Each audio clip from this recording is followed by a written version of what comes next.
The biggest kidney stone on record weighed more than a kilogram and was 17 centimeters in diameter. The patient didn't actually swallow a stone the size of a coconut. Kidney stones form inside the body, but unfortunately, they're extremely painful to get out.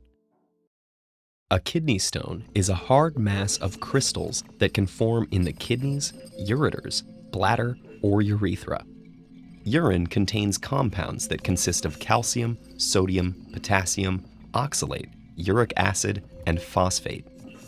If the levels of these particles get too high, or if urine becomes too acidic or basic, the particles can clump together and crystallize.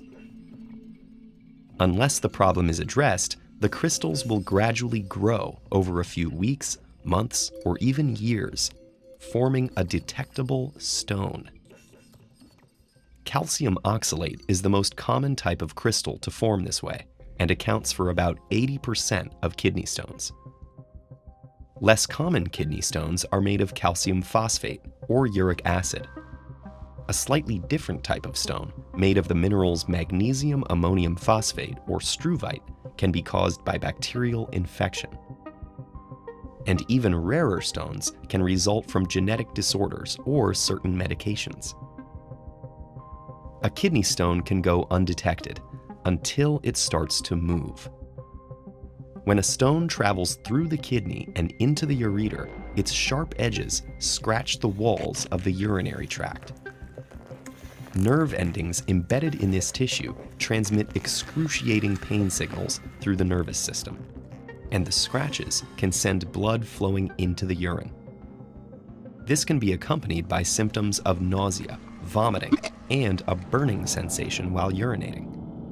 If a stone gets big enough to actually block the flow of urine, it can create an infection or backflow and damage the kidneys themselves.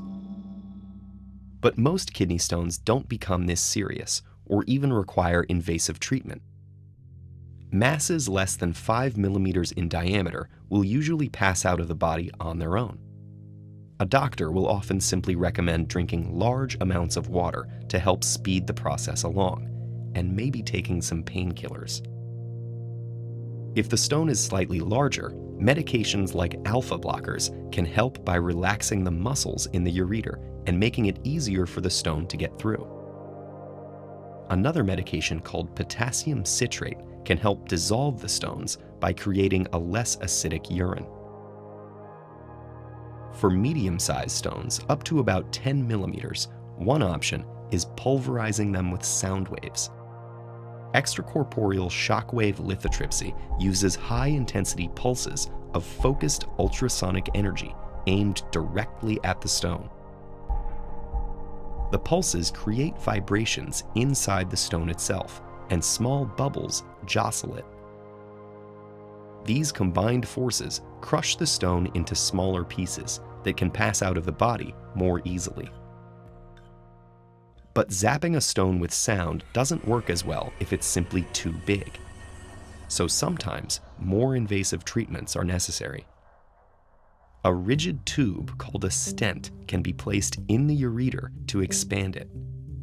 Optical fibers can deliver laser pulses to break up the stone. Stones can also be surgically removed through an incision in the patient's back or groin. What about just avoiding kidney stones in the first place? For people prone to them, their doctor may recommend drinking plenty of water, which dilutes the calcium, oxalate, and other compounds that eventually build up into painful stones. Foods like potato chips, spinach, rhubarb, and beets are high in oxalate, so doctors might advise limiting them. Even though calcium is often found in stones, calcium in foods and beverages can actually help by binding to oxalate in the digestive tract before it can be absorbed and reach the kidneys. If you do end up with a kidney stone, you're not alone. Data suggest that rates are rising, but that world record probably won't be broken anytime soon.